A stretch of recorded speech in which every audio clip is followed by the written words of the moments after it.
they're going to get to deepen their, I'm going to say their narrative. And we have a brand new person with us, Sonia. So glad you got to join us. Thank you. Glad to be here. This subject is a passion of mine, not so much in healthcare and education, but in general. Since women are the majority population in the United States, the fact that we are so underrepresented is annoying beyond I can articulate. Here's some numbers for you that hopefully impress upon you how important this subject is.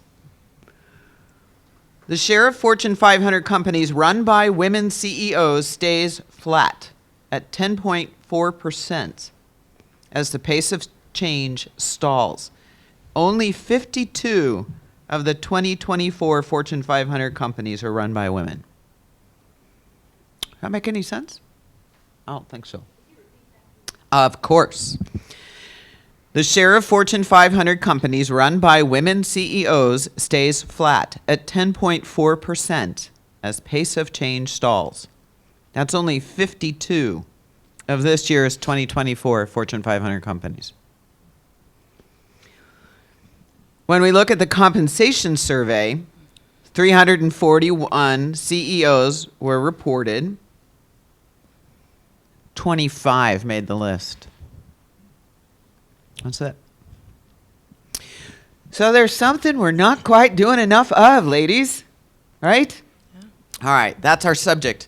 How do we strengthen empowerment for women to be in leadership roles? I would suggest in any sector, but in particular in education, because of course that's going to be influencing the future women leaders. And in healthcare, it's been traditionally supported mostly through the nursing side. But don't you think it's time for a few more women CEOs in healthcare? Yeah, I think so too. All right, so we have so much to say in this panel. I'm just going to ask everybody to keep thinking about how do we resource our audience. We've got an opportunity to give you at least 40 good ideas. I'm pretty sure that's going to happen. Okay. So, by way of introducing yourselves, what are 2 or 3 strategies that each of you have used to become the extraordinary women leaders you already are? You go, Sonia. Yeah. All right, and add a little of your bio in too, please. Yes. Okay. So, hello, everybody. My name is Dr. Sonia Gaither. I am the Dean of Libraries at Clayton State University, located in Morrow, Georgia. And first, let me say, to add to that statistic, I became a director of library services at my former institution where I was the first black library director, and that was 2014. Fast forward, now at Clayton State, I'm the first black library dean starting in 2019. So yes, we do need to change those numbers. For me, the way that I began is to just be curious about what was going on, to find out what my interests are, what my passions are, and just participate in conferences and meetings to learn about what's going on and how it impacted my job, and not just how it impacted my job, but also how the library impacted the entire university and how I could expand that. And that's how I was able to find my interest in leadership and just began to practice what I learned. Were you always a systems thinker, or is that something that came as you got curious? I think it grew over time. Mm-hmm. Okay. All right, Betty, it's your turn. Okay, so I am the founder and CEO of First Gen Careers, LLC. And my journey began when I started my first leadership corporate role. And the first day that I arrived in that role, I was shocked. Not because there weren't women, but there weren't anyone who really looked like me, right? No black people in the room. So that was the first layer for me of even understanding I had worked so hard to get to this point. And here I am, what do I do, right? And so later down the line, I became a career coach, career executive coach, because I felt that it was necessary for women of all colors, really, but women of color in particular, first gens, to receive that support, to receive the support in corporate and understanding the landscape and the politics that are there, and educating themselves to be empowered and to be bold to be in those spaces. Because I didn't know that, I didn't know what to expect, but I came in ready to get the job done, and I was very enthusiastic, and I was very happy to meet everyone, but I didn't have those skills yet either to advocate for myself. And so as I continue on in my career and continue to elevate in my own career and helping the transformation of other clients, I advocate for myself, I speak up for myself, but yet I'm not, by default, I'm not just doing that for myself. I'm doing that for all the other clients that, that couldn't do it for themselves, or all my mentees who are coming into the industry and making that pathway, building that pathway for them, and really, in hindsight, giving them permission to show up and advocate for themselves and for their peers and those that will be coming after. Yeah, I'm really hearing you describe the journey of self-worth and recognizing it's already inside them. That's right. Yeah, beautiful work, Betty. Thank you. Thank you. I just love you, Betty. I just love her. Hi, everyone. My name is Gaynor Whitaker, and as most of you already know, that I'm very passionate about my company, Genesis Medical Research Group. My journey began, I believe, in college. I mean, just listening to everyone up here. I was the president of the NAACP. I was the president of the Black Student League, but I really didn't understand what that meant. Fast forward, my spiritual journey has really showed me what my leadership potential was. And you know, from a spiritual perspective, I understood what my gift was praying for other people and identifying different strengths in people and helping direct them in their path. And then I took some courses in my MBA program on emotional intelligence, and it's kind of spiritual at the same time. But part of who I am is really looking at people for their strengths and helping pushing them into their purpose.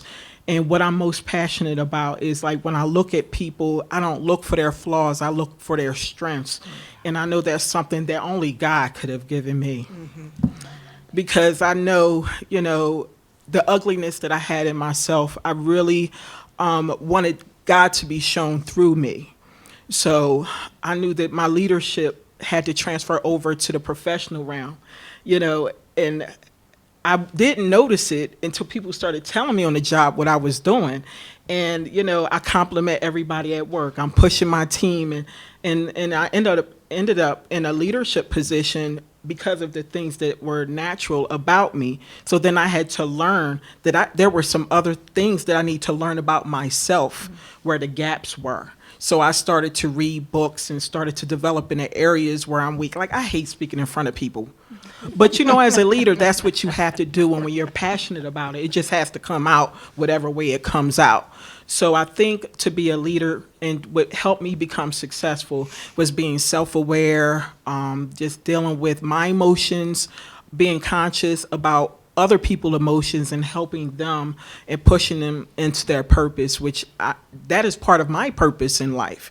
So that leadership was just something I didn't choose. I believe it chose me, but now I can't run from it. Now I just have to be diligent in preparation constantly, not ever taking for granted that I understand, ask questions. I even want to, you know, seek out Betty because I'm a first generation college student and corporate. So I'm thankful for all of that. And you have to be humble enough to know that you don't know everything. So I'm thankful to be a leader and to be recognized in that way. So those were the things I believe that helped me become successful. Thank you. And nobody would ever know you don't like speaking in front of people. It's just come out. Yeah. And Donna? Yes, you all know me. I'm Donna Hyatt, founder of the Oak Center for Educational Advancement. And as a child, I was really an introvert. I was a kid who sat in the class and tried to hide and, did the work, didn't question. And in high school, that shifted. I don't know why, but I started becoming more extroverted. And so I realized how much I loved learning. So I joined all these different groups. I joined student council as one of those groups, and was thrust into leadership in that way. But as I continued on through college, I just had this sense of, I can just learn from joining everything and surrounding myself by people who know more than I do, who are more experienced, who are better. So that carried me through my college journey and into teaching. And I did not plan to transition into this type of leadership position, but in my 8th year of teaching, a school administrator said to me, "Hey, you're so passionate about mentoring. You have a little bit of experience. Why don't you create a mentoring program? And why don't you create it for 5 high schools?" And I thought, well, okay, imposter syndrome, because I don't know anything. I mean, I'm barely trained as a mentor, right? I'm finding my way and surrounding myself and learning from other people. But that's exactly what I did. I started seeking out others who could help me on that journey. And that was for a charter school organization. And there were 2 other charters in the state of California who had managed to get their programs approved by the state of California, because most of these are very traditional big school programs. And we were the 3rd. And I called those 2 people and said, okay, you're my mentors. Help me. And I think that's how I approach leadership, is just always approaching it with curiosity, with an open mind, and learning from everybody else who also has so much to share and to give. So I'm going to build on what you said, Donna. I'm the youngest, 3 older brothers. My parents both worked, and my early school experience was discovering just how much image matters to people. And I made a decision. I was 6 years old and said, I'm going to live from joy, not from feeling less than in any way. Not always easy. So, as I've aged, I've realized how important it is to fiercely learn. I put myself in places with people I know nothing about and who know way more than I do. And that's actually how I made it, because it wasn't available to me in the traditional sense. Mm-hmm. I'll never forget, in college, I decided to go ahead and rush a sorority, and I got about halfway through the first event, and I realized I had no idea who these creatures were. Seriously, it was so not in my context, because simply to make it through, I'd learned how to learn, and I'd learned how to produce results. And I knew that that's what leadership was about until it wasn't. I had a wonderful 14-year career at Charles Schwab and Company. There are things I learned there in that experience that I use today, and execs will look at me, where did you learn that? 35 years ago. So it's not about how much you know. It's not necessarily about the results you produce. It's not about the ability to promote one's image. It's actually a whole lot more about self-acceptance and unconditional self-love. And I think both of those things came for me because I wasn't willing to live a life that wasn't joy-filled. Full stop. So, ladies, let's go to the next question. When you think about what might be influencing, the reason we have gaps in women leadership in every single sector, what do you see as those core gaps? 1 or 2 for each of you. And what has your attention drawn to those in particular? We'll get to resources in a second, but let's lay out the problem space. For me, I'll say it's one of the biggest challenges early on was knowing that I had an interest in being a leader, and knowing that I had a female supervisor, but she felt threatened by me because I wanted to move up the ladder. She did not necessarily want to do that, but that was her decision, that this is mine. And instead of encouraging me, helping me, I felt we were in competition. And so a lot of times there is that competition. The other thing is, as women, we have a lot going on, and so there's the workload and the time and all of that that we have to do. So sometimes we don't want to take more than we can handle. And so we have to be mindful of that. And also, something someone else said earlier about being in the room and being invisible and not being heard and making yourself known while you're at the table. And how do you promote yourself and be able to speak up on your behalf and advocate for yourself? So those were some of the challenges that I faced over my career. I love Shirley Chisholm's line about if there isn't a chair at the table, bring one. Yes, absolutely. I agree. Great, thank you. Go ahead, Betty. Definitely, there's competition. When I was entering the workforce, I later learned that I was the competition entering the room. It didn't all have to do with my appearance. It's just that you are competition. I was hired to start a department, a performance improvement department, and I was hired by a male, and I hadn't even graduated college yet. I was in my senior year of college, and so when I started to develop this department, and people would ask me my credentials, said, well, I mean, I graduate from college in a few months.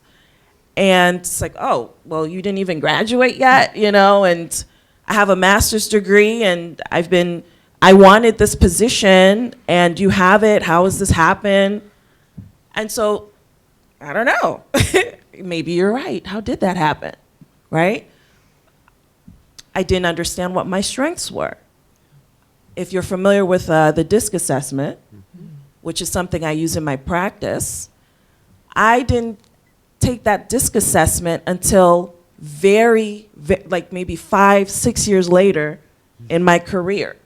And I said, oh, well I was qualified, you know?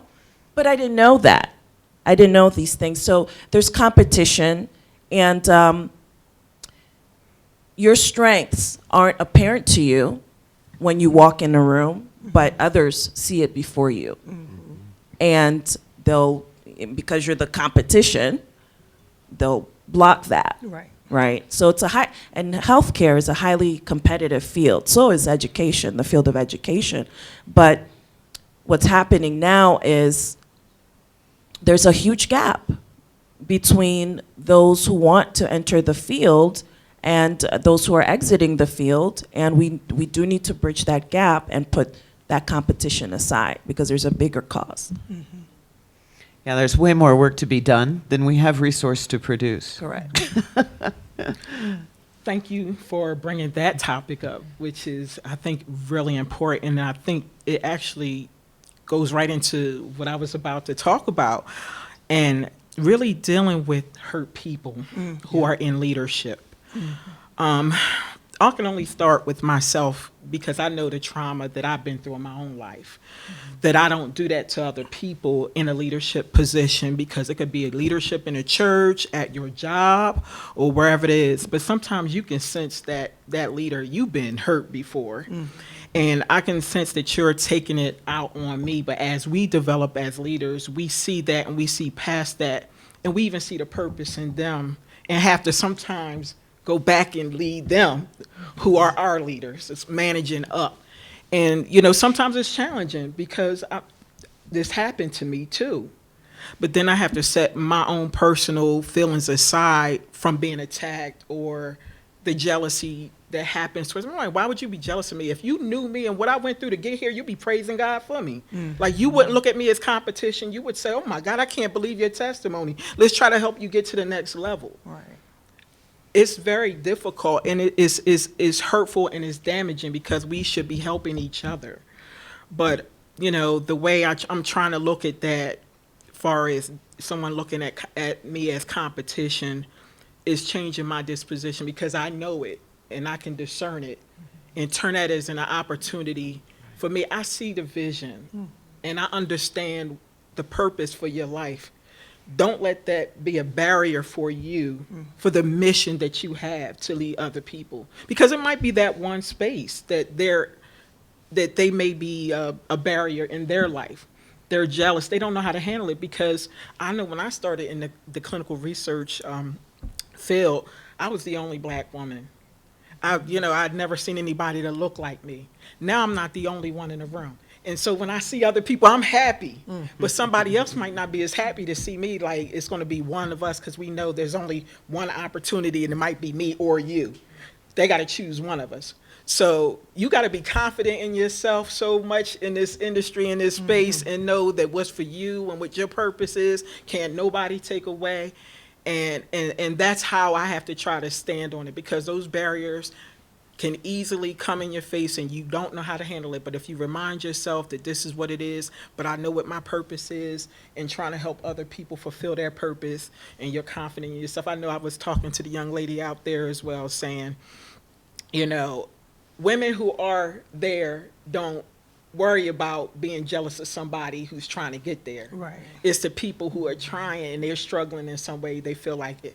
So we just got to help each other. And that's just how I think. I don't know. What do you think, Janice? I don't know if I kind of veered off a little bit. No, I think that's right on. I think that maybe the gap that you're highlighting is the expectation that young women have as they come into the workforce, that they need to get there fast, Right. and that it's always about up. Mm-hmm. I would say, out of my own experience, my success in life has been because I always went sideways.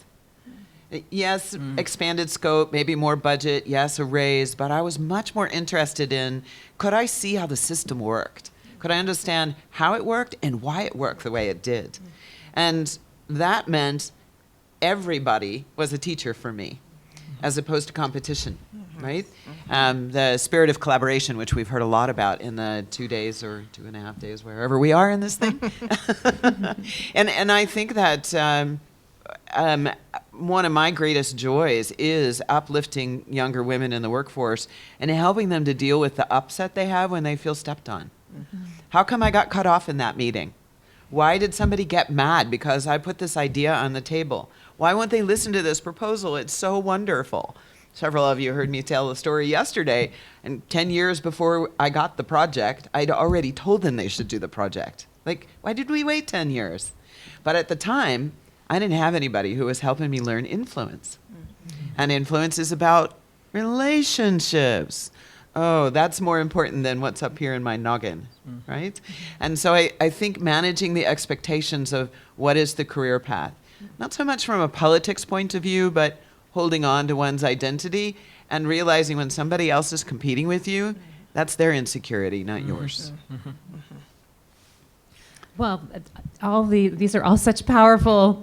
It's also such powerful commentary. I'm not sure how to follow it, and it pertains to me. I anchor in my purpose. I've done a lot of sideways and with a little bit of up. I've been cut off in meetings. I'm learning that power of influence. That's something that's still a huge growth area for me, while I'm also turning around and teaching other people how to do it. And I think what I would add to the discussion is the power of having allies, and in particular, the power of having male allies.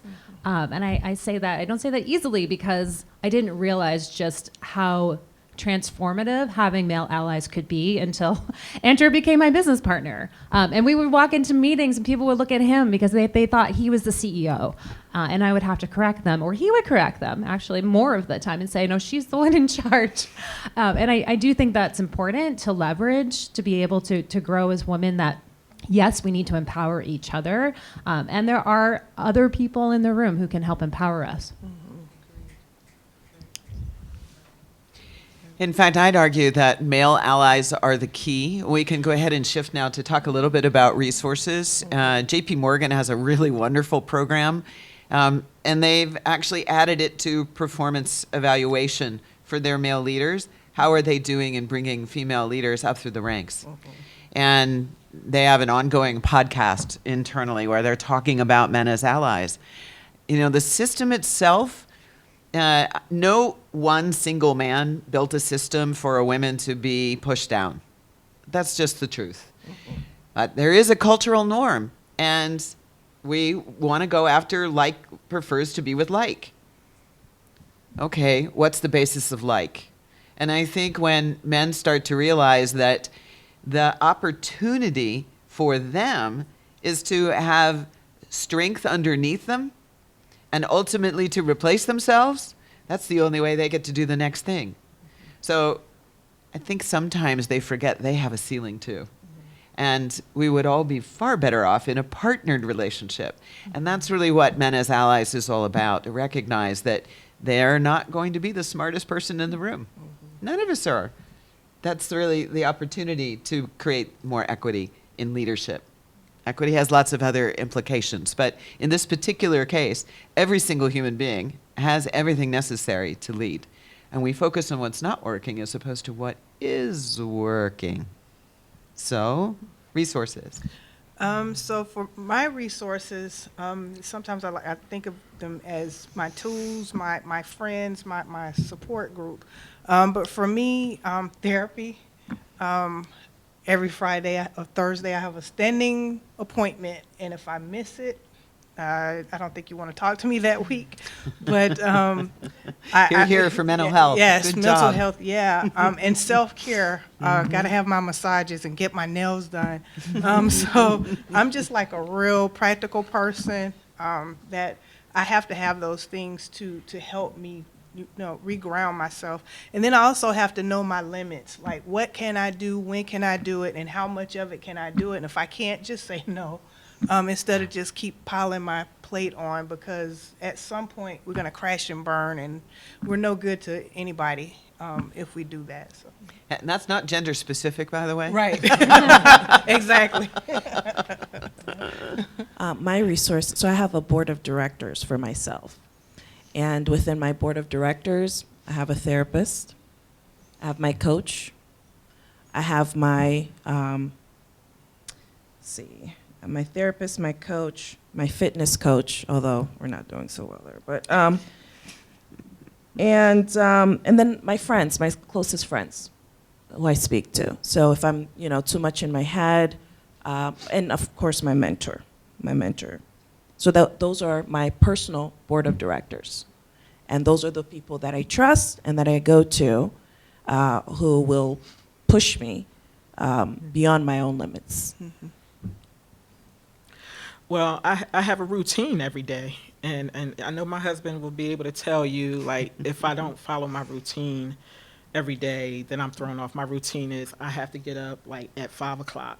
I have to get up at 5 o'clock. I have to give thanks first, and if I don't give thanks, it's the rest of my day, Then I like to go to the gym and I'll listen to something inspirational. I'll listen to a word.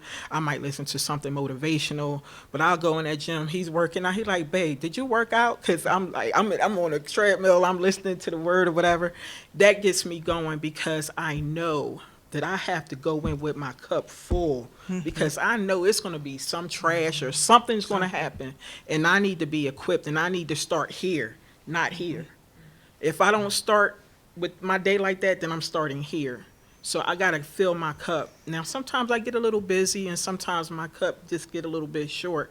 And I say, babe, I need my cup filled. He'd be like, do whatever you got to do. And I'll go in my mission. I'll just listen to something inspirational. I'll get into the word. I'll just call somebody I know who can, like, pour into me, or I'll go get a massage. Or I tap into a book. I might Google something, a topic. I mean, there's so many different resources available, but it's having that routine so that your cup can stay full. You know that you got to start your day a certain way just so that because you have to anticipate that it's going to be some drama. And maybe it won't be any drama, but you're ready for it. So I'm always ready for the smoke, right? I mean, it's just like, okay, you can bring it, but I just know I'm prepared. I got my armor on, so if you're gonna come with it, you just got to make sure you be prepared. Right. So that's the resources that I use. That I know there's a power that's higher than me, and I just got to be in tune with that and be ready. I don't take it off or put it on. And I'm not always perfect, in my walk, but I'm trying to walk this walk in without having me so much, So that's what I did. I have a little bit of a routine too, and I work with a female teacher leader who gave me a stack of cards, and they all have inspirational quotes in them. And at first I thought, okay, I don't know if I can get into this. But they're by my bed, and I pull one every day, and I anchor myself in that quote. And I say, okay, what's today's quote going to be? What's my anchor? What's my focus? And all of them are really powerful. And if I go into the day with that mindset, then my day is much more successful, much more productive, and I just feel more grounded. So that's something that I do, as I said, every day. I also have learned in a very challenging way, the importance of boundaries, and I heard some of the other people speak about that. So I have hard boundaries, and I very rarely step outside of them, and that helps me to anchor into balance. And one of those is I do not work on weekends ever anymore. I used to work 7 days a week all the time. Janet, I think you said like that was the beginning of your career, right? Yep. So without that, I don't think I would have the energy to get up and go do what I do. And then the last piece is really learning from all of the mentors around me, because I have this opportunity to be in so many different education spaces with different types of leaders, working with teachers, working with kids, and I learn something from each one of them, and I take that with me. Okay, so now all of us have talked about what do we do internally to resource ourselves. I'm going to shift the focus on resource to external a little bit. And one of the things about kind of a simple idea, but everything in life is a request and a promise. Everything. And more often than not, we're trained to say yes. Women, generally, right? I'm not sure why we're wired that way, but it's something to do with our biology of receptivity, I think. And unfortunately, if no isn't an acceptable answer, yes has no integrity. And I had some really good male allies that taught me this. Just because I could and I said yes didn't mean that I should. I didn't pause to say, what's on my plate? And it took me a little while to remember that everything is renegotiable. So I went from saying yes to, can I get back to you tomorrow? And sometimes I would say maybe, and I would ask a few more questions. And this goes to the second piece. When I remember that I get to say no in that negotiation, I also want to say, and let me challenge your assumptions. Now, the first few times I did that, that was not well received. And I realized that you get a whole lot more, what's that old saying, you get a whole lot more with sugar than you do with vinegar? Yeah. So I think the adult version of that as a leader is to always find something that I can say yes to in the conversation, right? I'm appreciating this idea, and my question is, it's an old improv technique, actually, and lots of coaches use it too, that you say yes first, which essentially says to the other person, I saw you, I heard you. My yes doesn't mean agree. It simply acknowledges. Right. And now I've opened up the space, you're available for me to say something else, maybe provocative, which is about bringing our voice and our ideas and our creativity to the table. And I think this is the place to uplift women that are colleagues, women that are coming up the ranks, maybe even in community work, to bring their ideas to the table. And we must challenge them to stop staying silent. Right. We need everybody's voices. So, external resourcing, what would you say about that? I think somebody said it earlier. For me, it's my sisterhood, my family, my coworkers. I have a couple of coworkers that are like, I can go to them, good or bad. I'm like, okay, y'all, what did I do wrong today? Why are people not listening to me? Am I not communicating effectively? What am I missing? And they'll reground me and say, this is what's happening. And they'll say, okay, it's okay. Just stop, take a break, and rethink it. And so I have that sounding board to be able to say, it's okay if something goes wrong, or wait later, or you can say no, it's all right. So for me, that's what it is. Great. I just want to go back to the point of how we are programmed as women to say yes. And this is part of the reason why we are somewhat responsible for the wage gap. We don't negotiate when a salary is being offered to us. We just say yes. And I'm not generalizing, not all women are doing that, but if you look at the statistics, the majority of us are, and in comparison to our counterparts. And part of that is we need to speak up more and demand more, right? So my resources, back to your question, I mentioned my board of directors, folks I trust, and they're not all women. My very first mentor was a man. I found him on LinkedIn. Great resource, by the way. And he taught me that everything is not personal. Mhm. Sometimes we just have a business decision to make, and that's all it is. And we're emotional beings, so it took me a while to understand that. Everything is not personal. Yeah. We just have a decision to make, and that's it. Mhm. And so, yeah, I carry that with me to this day. And you also mentioned that about men being our allies. Mhm. And, this is true. It can't be the mentality, so to speak, of us against them. Right. They are our partners, and they can be our allies if we allow them to be. That's right. And such is true. My husband is a great ally as well, so just want to mention. Well, and we're making an assumption they know how to do that. Right? And who trained them? It's part of speaking up. And Exactly. telling them what we need and what that looks like. You bet. Partnering. Yes. You know what? I mean, a lot of what you said was what I was always thinking. Like, my husband is like my sounding board, because I know he's going to always tell me the truth. In decision making, even though I know that I'm an emotional person and I can feel, but I do take things from a practical perspective and think about what the facts are. I'm in a scientific field, and it's not based on emotions. You have to make your decisions based off of the metrics. You got to quantify. You got to have, you have to make decisions that way. So, you have to be in a position to say, okay, here, what are the facts, and make those decisions. And, I know that certain people I can't go to because they're going to give me an emotional perspective. I know that, but sometimes I have to go to someone I know, and it's usually my husband who will tell me the truth, whether I want to hear it or not. And, he tells me from a male perspective what I should do. And I'm like, gosh, I don't know, if I can do that. But it's worked every time. I'm like, God, I got to say it's right, So, but it's helpful because he's the epitome of masculinity, and I'm the opposite.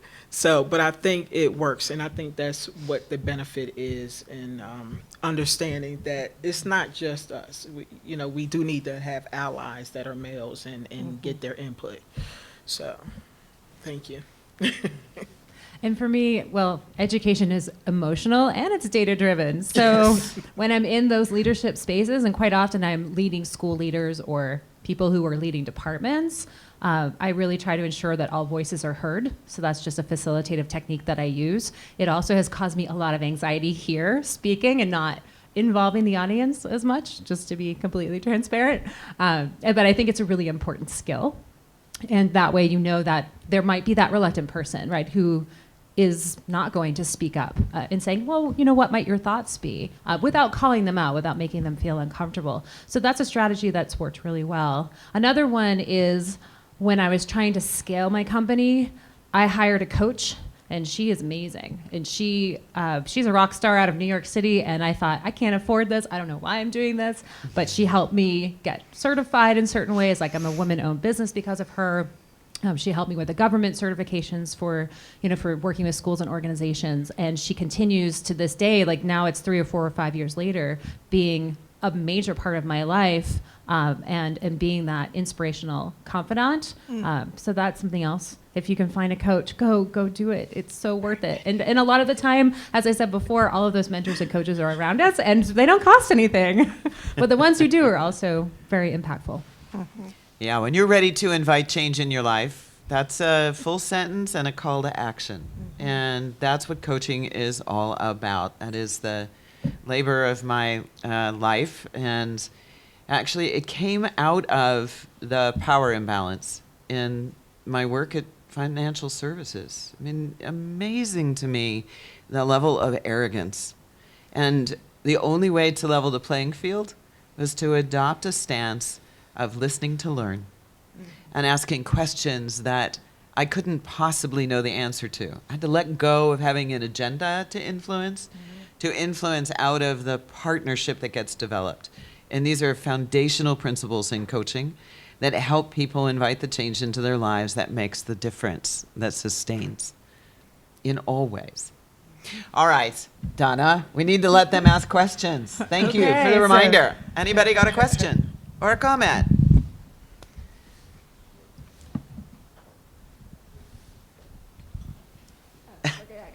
She beat you to it, sorry. You go, Chris. So this is one of the challenging things that I wrestle with as a male administrator in a girl-centered boarding school.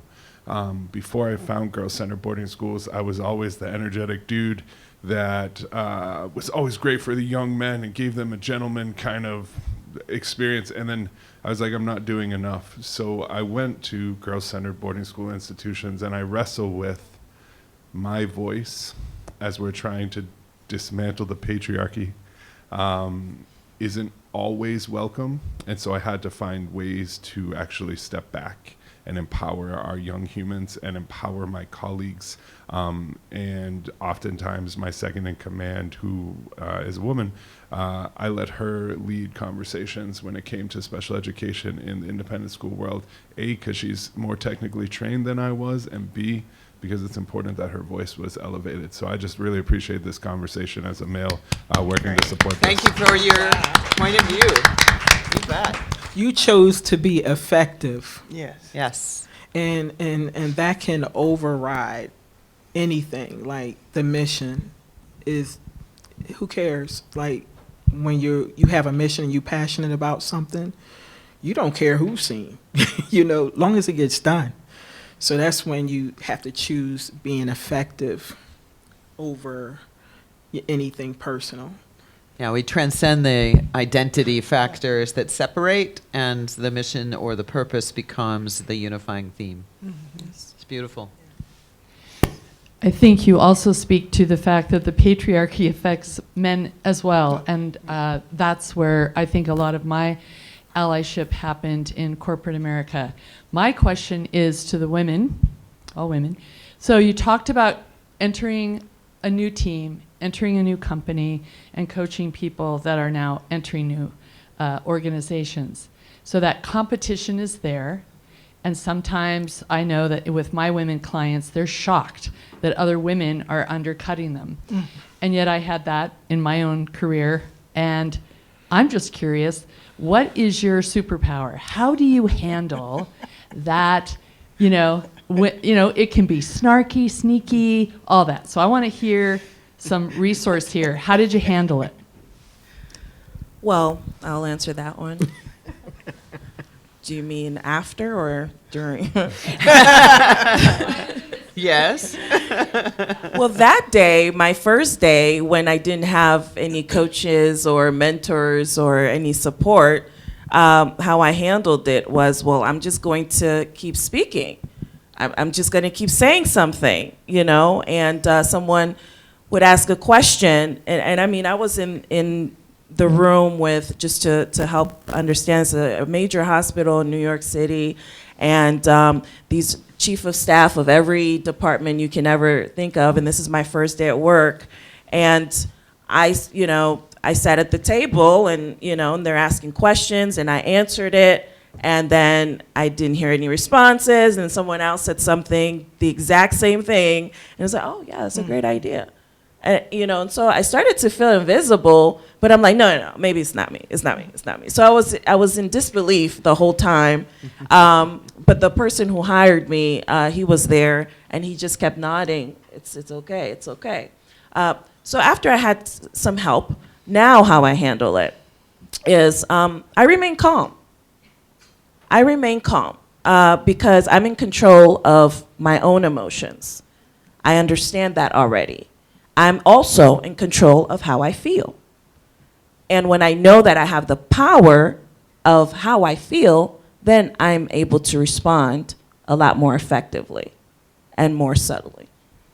So if you talked over me, okay, let me just interject. What I was saying before was, in case anyone didn't hear me, is that's how I handle it. And you don't have to, and I love how you handle, this is my girl. How you handle things, because when you're confident and secure in yourself, you don't have to play those games back and forth with someone.